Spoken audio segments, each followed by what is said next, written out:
How many times am I going to have to point this out before people start realizing how serious this is? They are now banding together, going after the gun manufacturer and dealers they say were responsible for this attack, as well as the shooter himself and his father.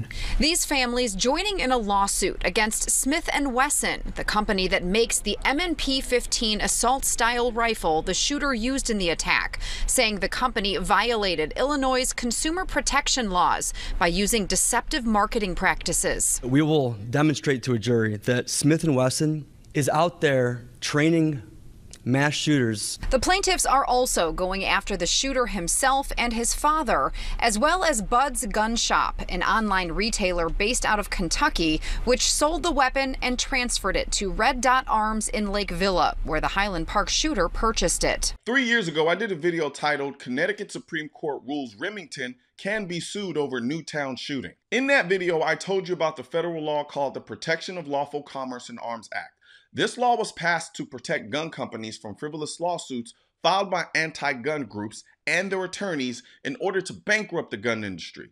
This law says you can't sue a gun company simply because the gun that they make was used in a crime. So as long as the gun companies didn't break any state or federal laws, you can't sue them just because their gun was used. The attorneys for the Sandy Hook families found a way around that federal law and claimed that Remington broke state marketing laws. They claimed that Remington's ads for the gun used were reckless and inspired the shooter to actually go out and buy the gun and commit the shooting.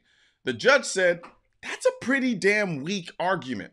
But since you're not suing simply because the gun was used, but instead are saying that they broke a state marketing law, and because of this, the shooter did what he did, the case can go forward, even though most likely it'll fail. In that same video, I said that allowing the Sandy Hook families to sue Remington will weaponize anti-gun groups and their lawyers to abuse our legal system as a way to sue gun companies out of existence, and also as a backdoor way to implement gun control, because they don't have to actually win the suit. They just have to make defending the suit so expensive the gun companies will be forced into bankruptcy. And what do you know? I did a video 2 years later about how the Sandy Hook survivors settled that case for $73 million as a result of Remington filing for bankruptcy. In that video, I said the anti-gunners see blood in the water, and in the near future, you will see a bunch of these types of lawsuits. And then 7 months later, this happened. New tonight, a massive lawsuit announced on behalf of those affected by the Robb Elementary School shooting. The class action suit is going after several law enforcement agencies as well as gun manufacturer Daniel Defense. And now here I am once again telling you about another lawsuit against a gun company using the exact same arguments that the Sandy Hook families used to get around the federal law that was literally designed to prevent these types of frivolous lawsuits, which are only designed to bankrupt the gun industry. Like I said in past videos, the goal is not to actually win these cases. The goal is to bring so many of them that the gun companies will be stuck in never-ending legal battles. Then the gun companies are forced to make a decision. Keep paying to fight these cases or settle. Either option is a no-win. If they keep fighting, they keep losing more and more money until they have no more money, because they'll keep filing new cases or they'll settle and pay. At a certain point, the insurance companies will no longer insure gun companies because of the exposure to liability caused by these new workarounds of this federal law that I said before was designed to protect against these types of predatory lawsuits. Anyone with a modicum of sense can see that this is about nothing more than destroying the gun industry or attorneys making a ton of money, clout, fame, and notoriety. These attorneys claim the gun industry is profiting from the mass shootings. But last I checked, these attorneys aren't working for free. They are most likely working on contingency, which means any of the money that the families win, they get a percentage of, which on average is 33%. Anyone want to take a guess what 33% of 73 million is? Roughly 24 million. So who's really profiting off of mass shootings?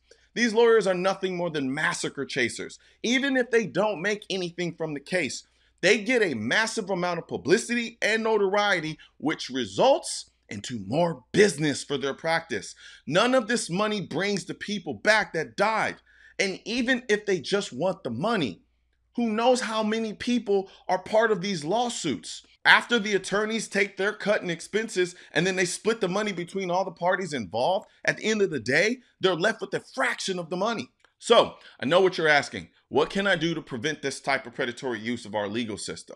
Well, you need to reach out to your representatives in your state and let them know that you need them to close the loophole in the Protection of Lawful Commerce and Arms Act. Because I'm telling you, the longer this goes on, it's only a matter of time before other gun companies start filing for bankruptcy because of these stupid lawsuits. And then you can have all the two-way rights on paper you want, but it means nothing if you have no one to buy guns from. You know, we talk a lot about empowerment in this country, except for when it comes to the Second Amendment.